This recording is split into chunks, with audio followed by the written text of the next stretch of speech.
ജനങ്ങളെ പ്രതീക്ഷിക്കുന്നത് ഇനിയിപ്പോ നമ്മുടെ എല്ലാം തന്നെ ഭാര്യമാരെ, അതേപോലെ തന്നെ നമ്മുടെ എല്ലാം പെങ്ങന്മാരെ, അതേപോലെ തന്നെ നമ്മുടെ മുട്ടിലുള്ള അമ്മമാര്, മുത്തശ്ശിമാരെ എല്ലാം തന്നെ ഇനി KSRTC ബസ്സിലാണ് കയറ്റി വിട്ടാൽ മതി, അവർക്ക് വേണ്ട സ്ഥലത്ത് പോയി ഇറങ്ങാം, നയാ പൈസ കൊടുക്കണ്ട എന്നാണ് ഇപ്പോ കോൺഗ്രസ്സുകാർ നമ്മളോട് പറഞ്ഞിട്ടുള്ളത്.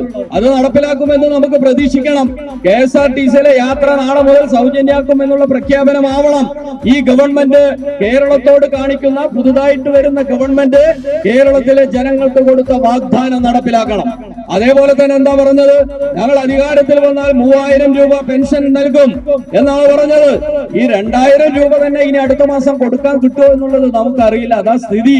എന്തോ ആവട്ടെ, 3000 രൂപ അത് നമുക്ക് വാങ്ങണം ഇവരുടെ അടുത്തുനിന്ന്. അതിനുള്ള പോരാട്ടം ഇടതുപക്ഷ ജനാധിപത്യ പ്രസ്ഥാനം സംഘടിപ്പിക്കും.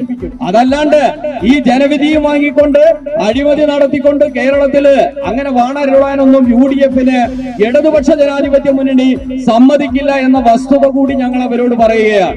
ഞങ്ങള് ഈ കേരള സംസ്ഥാനത്തില് ഉള്ള മതസംഘടനകളെ കൂട്ടുപിടിച്ചുകൊണ്ടോ അതേപോലെ തന്നെ സാമ്പത്തികമായി കൊണ്ട് കോർപ്പറേറ്റുകളിൽ നിന്ന് ഫണ്ട് വാങ്ങിക്കൊണ്ടോ അല്ല ഈ തെരഞ്ഞെടുപ്പിൽ ഞങ്ങൾ നേരിട്ടിട്ടുള്ളത്.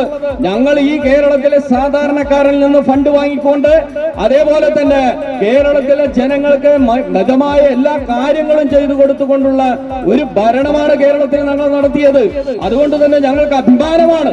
ഞങ്ങൾക്ക് തോൽവി ഉണ്ടായിട്ടുണ്ട്, ജയമുണ്ടായിട്ടുണ്ട്. കേരള സംസ്ഥാനം 1956 രൂപീകരിച്ചത്.